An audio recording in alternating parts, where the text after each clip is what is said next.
Welcome, everyone, to another episode of More Than Able. I'm Margie, and today I will be talking to Chris Moquist, who is one of the founders of Unlabeled Theatre Company. Welcome to the show, Chris. Thank you so much. Thanks for having me. It's great to be here. It's great to have you.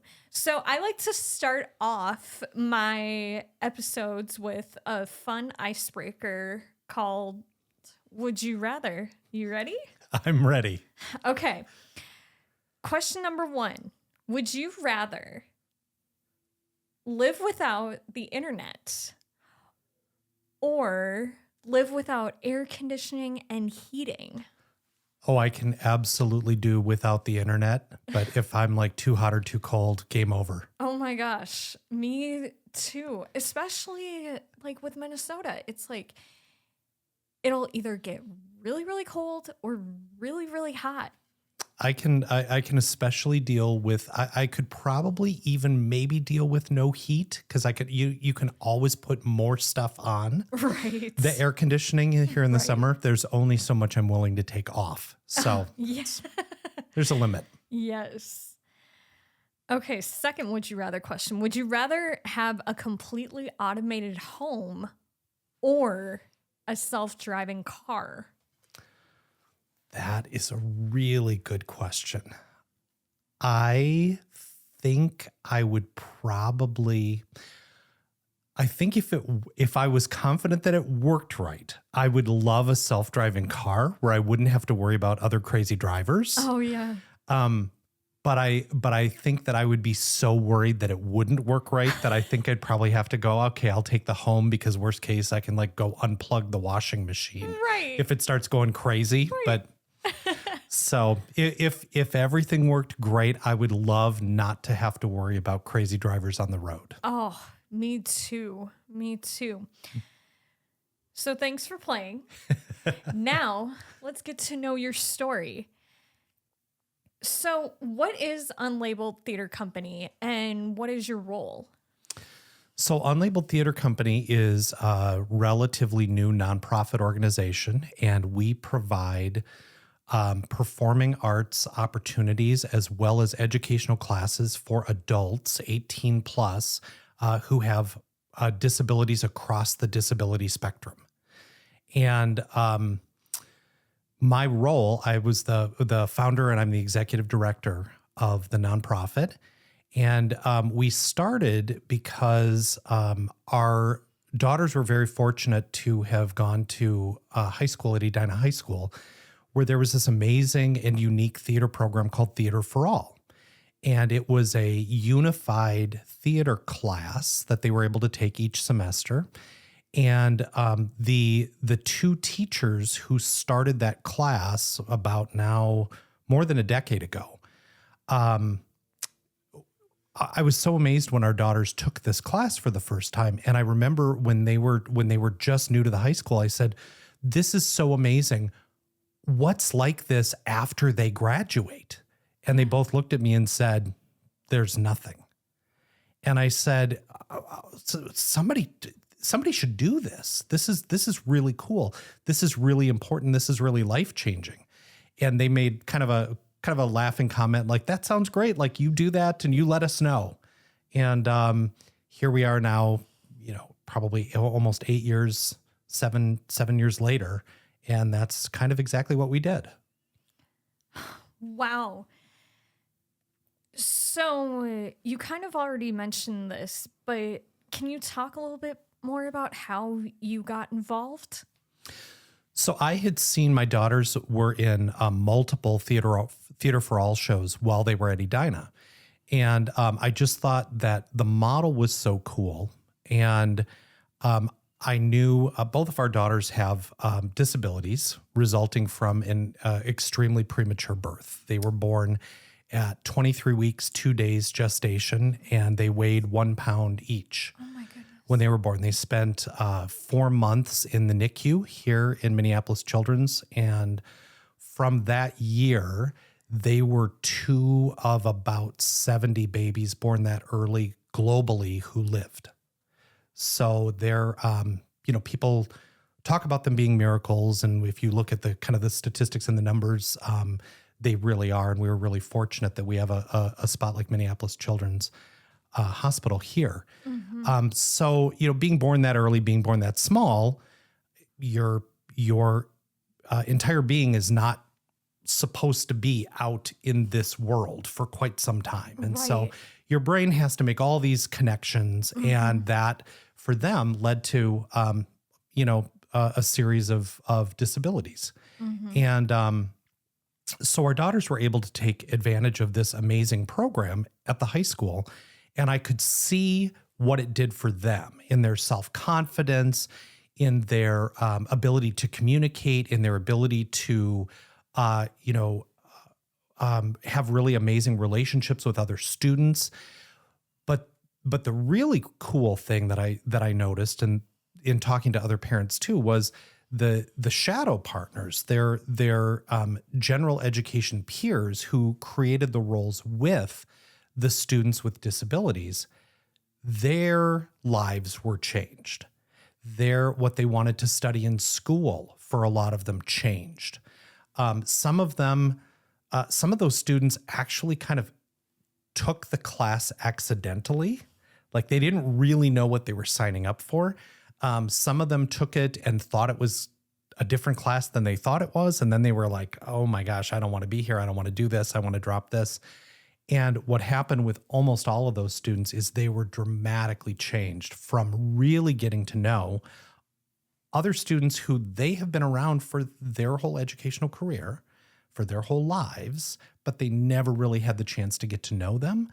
And getting to know them was really life-changing. And that was really powerful. So we saw, students who had thought about, going off and being a lawyer, deciding, you know what, I actually want to be a speech therapist, or I actually want to be a special ed teacher, or I actually want to do something in medicine, but I want to focus it on the disability community. And that's incredible. So those two powerful changes, the students with disabilities and their peer partners, and seeing the amazing benefits that both of those groups got, not to mention parents, other students, and the community as a whole. And so really, we wanted to make sure that once students graduated, our daughters, what we found with our daughters is they graduated from high school. They had gone through a series of very unified programs where they were with other general ed students. They were surrounded by friends and peers with disabilities and without disabilities. They graduated and went into a transition program, and everybody disappeared. And they were looking around like, where are all my friends? Yeah. Where did everybody go? Yeah. And then they were in classes solely with other students with disabilities, which they had never experienced before. Right. Just that alone. And so what we started to see kind of across the board was people graduated from high school, they became a legal adult, and so many programs and opportunities they had, it seemed like the world kind of like brushed their hand and said, well, you're good now. You're an adult. You're on your own. Good luck. And that was really jarring for them. It was really jarring for us as parents. And we really wanted to make sure that we had provided another opportunity to create that unified world that I think is the better model for a world that we should all live in. And so we wanted to do that for people once they became adults. Wow, that's so cool. So I want to talk a little bit about your family. How have they supported you in the transition from your previous job at Yo-Yo Donuts to now pretty much working for Unlabeled Theatre Company? They have been incredibly supportive. They've been my biggest cheerleaders. It was a little bit of a role reversal for my wife and I. My wife is a pediatric nurse practitioner who spent the bulk of her career in hematology oncology at the Children's Hospital in Minneapolis, specializing in sickle cell disease. So she kind of co-led the clinic there for a long time. And for a long time, I was really kind of her biggest cheerleader and supporter with what she was doing and with the HEMONC group, with the sickle cell community, with her work on the Sickle Cell Foundation board of directors. And so now we've sort of had a chance for our roles to kind of be reversed, and she's sort of become like our biggest cheerleader. And our daughters are, they're just thrilled because they have kind of lived through and seen what we have seen. And so they're just so excited that there are more opportunities for them now as adults, and to create that kind of community that they know is so important for their lives and mental health and well-being and physical health and everything else. And a follow-up question to that is, what do you feel are your successes? Gosh, that's a great question. I think, Jessica and Lisa and I, who are the three people that right now make up Unlabeled Theater, I think we're our own harshest critics. And I think all three of us always look at the world and think about what are things that we could have done better? What are things that we could have done faster? Why aren't we doing more? Why aren't we in a different position? But really, if we look back at when we started and where we've come, and when we take a step back for a second, we're actually pretty proud of what we've done. We in our first full year of operation, we will have mounted 4 shows, which for any theater company is aggressive, is really aggressive. I have other friends who work in professional theater, and when they asked what we were doing during our first year, and I started listing off all the shows and when we wanted to do them and where we wanted to do them and how we were doing them, they were kind of blown away. It was like, well, most companies do 1, maybe 2 shows their first couple of years. And we were like, oh, we didn't know that. Well, we're doing 4. So, so that's been really cool. And, as we've gone forward and as we've been able to kind of explain our story and explain what we're doing, who we're doing it with, who we're serving, and why we're doing this, just kind of the response of people who, once they've seen what we do, they start to get it and realize how powerful it is. And then that just kind of starts the snowball rolling. And that's been really great. So we had our first show. We weren't sure if anybody was going to show up. We ended up selling out 3 consecutive performances at the Park Square Theater in St. Paul, which was super cool. Our next show is going to be a ridiculous jukebox musical called Rock of Ages. It's super fun. Most jukebox musicals, which is just basically a reason to do a collection of songs. Most jukebox musicals try really hard to put a very serious story around it and like a very deep reason to get from one song to the other. And this musical knows that it's really a reason to sing all these great songs from the 80s. And so the story is just absurd. And it's very tongue-in-cheek, and I think it'll be a lot of fun to do. But for that, we're doing at least 4 performances, maybe 5. And our follow-up show to that will be the SpongeBob musical.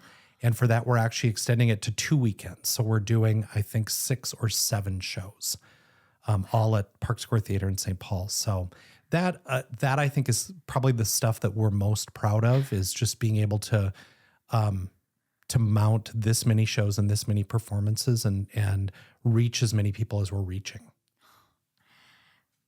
Wow. Amazing. If someone wanted to get involved with the Unlabeled Theatre Company, how would they become involved? Yeah, the simplest thing is there's a contact form on our website. You can direct message us on social media. I mean, we're on Facebook and Instagram and a little bit on Twitter and stuff. But our website is unlabeledtheatre.org, and it's theater spelled theatre.org. Although both will actually get you to the right spot. But there's a sign up list. There's a contact us form. You can join our mailing list, and then you can see volunteer opportunities and upcoming shows and upcoming classes that we offer for adults with disabilities. And that's probably the best way to get involved and find out what we're up to. Now, you just mentioned that you offer classes. Can you tell me a little more about the upcoming classes? Yeah, so we right now we're just offering a couple of classes kind of during the spring and summer session where we go into rehearsal for Rock of Ages. But after our summer show ends early this fall, we'll probably have a slate of daily classes for the bulk of each day.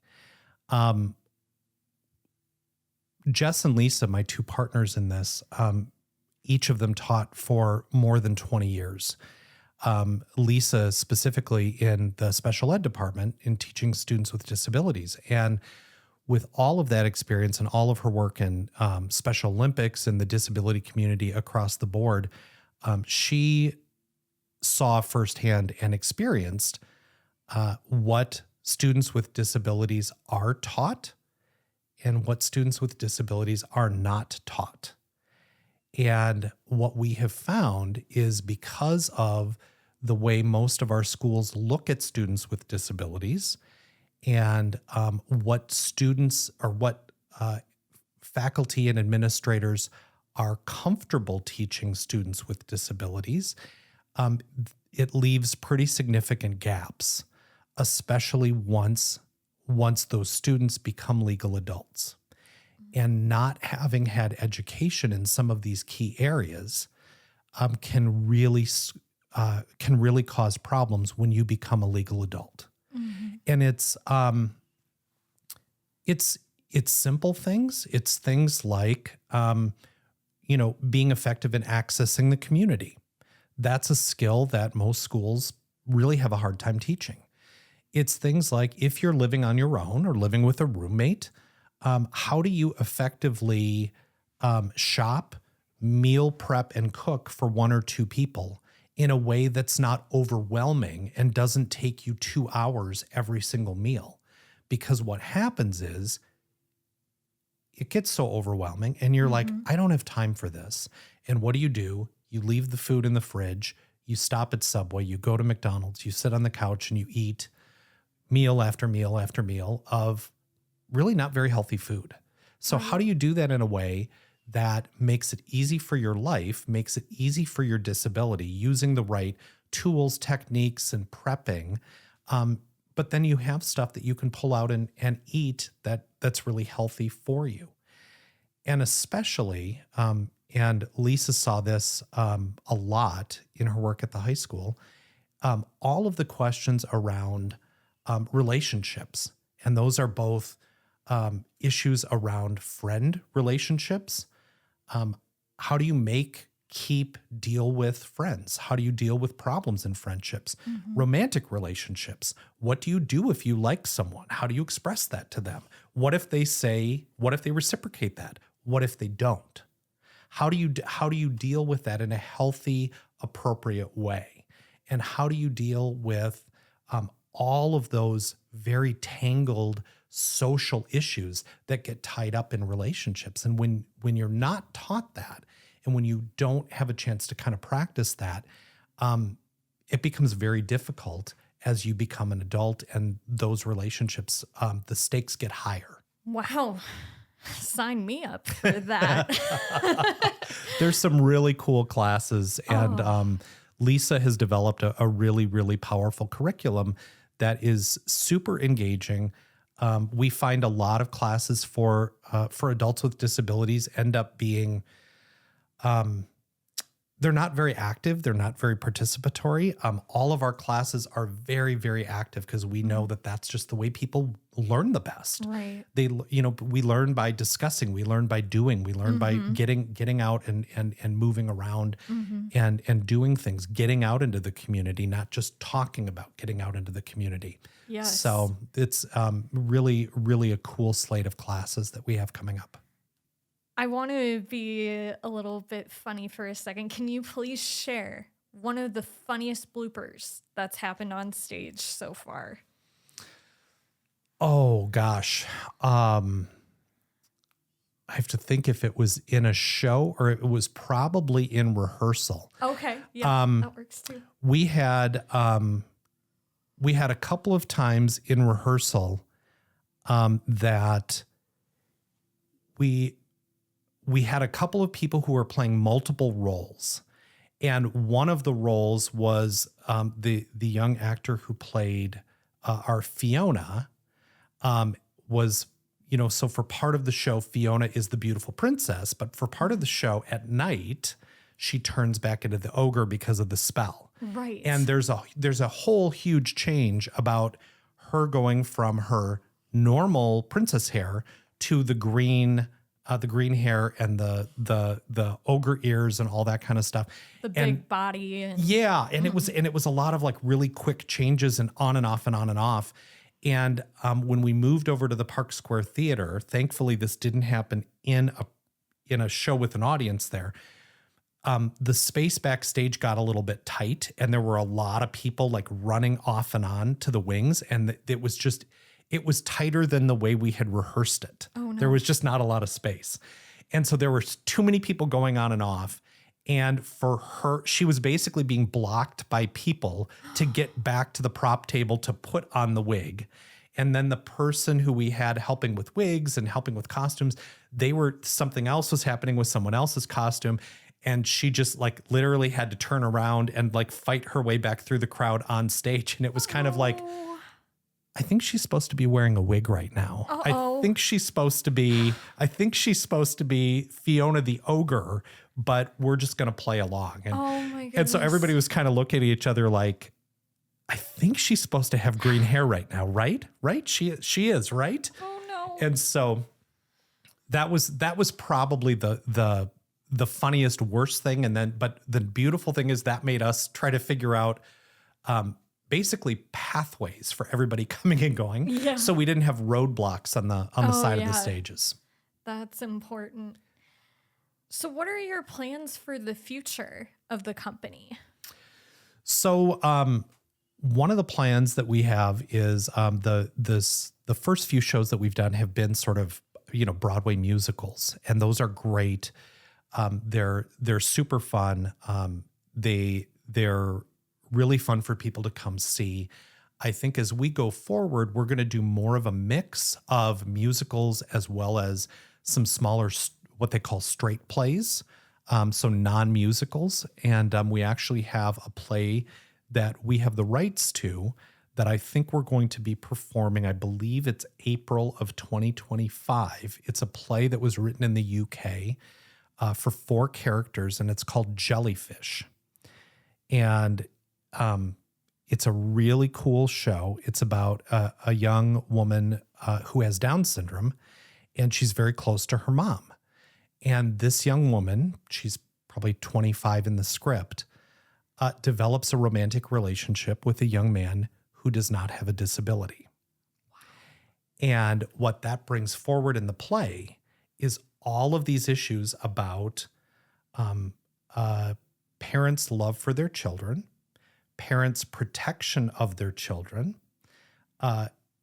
young adults having romantic relationships, young adults with disabilities and not disabilities having romantic relationships. Where does protection cross the line into obstruction? Mm-hmm. What is there a villain in this? Is the boyfriend a villain? Does he, or what are his motives? Is the mom the villain? Is she trying to prevent something that she shouldn't be trying to prevent? And the beautiful thing about the play is it wraps around and asks all of these questions, and none of them are ever resolved. which is a beautiful thing because that's, everyone gets to walk out and decide for themselves. Who do you think was right? Who was wrong? Did she go too far? What is the boyfriend? What's the young woman? What's happening there? So that's and we really want to bring up those kind of questions and those difficult issues. The other thing that we're doing is we are in the process of sort of commissioning a musical that will be a musical giving voice to our actors with disabilities. So it's actually a musical with the script and the songs being related to the personal lived experiences of our actors with disabilities. And what does that look like? What is that like? And so we've already been talking to some of our actors and saying, well, what kind of a character would you like to portray? What kind of music do you like? What do you listen to? What kinds of stuff do you like to sing? And more than any of that, what do you want to say? Like, what is it like living in your body? What is it like living in your shoes? What is it like getting through the world every day? For one of our actors, Ella, in a wheelchair. What is that like? What is that like? Being on the autism spectrum. What is it like? Right. Having all of these different disabilities across the spectrum. What is it like living with Down syndrome? And what have you experienced? Oh. And I think that's another cool thing about our company and what we do. We tend to see a lot of organizations that focus on specific disabilities. And those, which are wonderful, and those are needed for those communities. But I think it's so much more powerful when everybody can be together. And so we have people truly across a wide spectrum of disability. And that's really, really what we want. And I think that is just such a powerful thing for audiences to see, for our communities to see, for the Twin Cities to see, and hopefully, someday beyond that. That is so cool. So this type of theater company relies heavy on donations. Yes. How can people donate? On our website, there on the bottom of every page, there's a little purple heart button that says donate. On the donate page of our website, which is Unlabeled Theater, theatre.org. There's a whole donate page. People can go in there.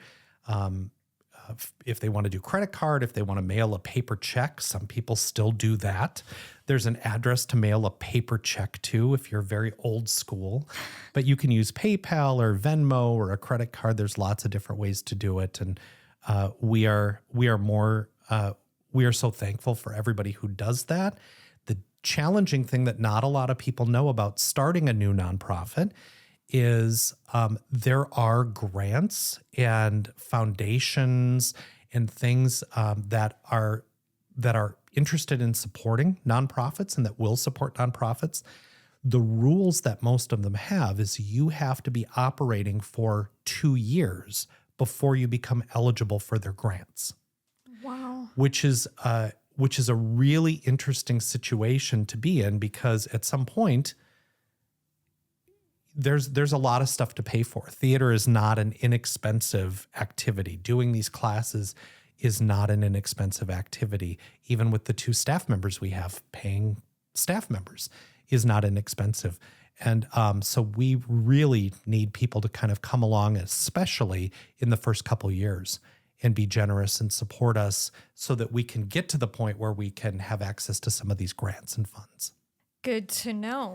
Well, that's all the time we have for today. Thank you, Chris, for joining me. I'm looking forward to the next show and to see how this company evolves. Again, you can find more information about Unlabeled Theatre Company on Facebook, Instagram, X, and on their website, Unlabeled Theatre. That's Theatre.org. Join me next time, and remember, you are more than able.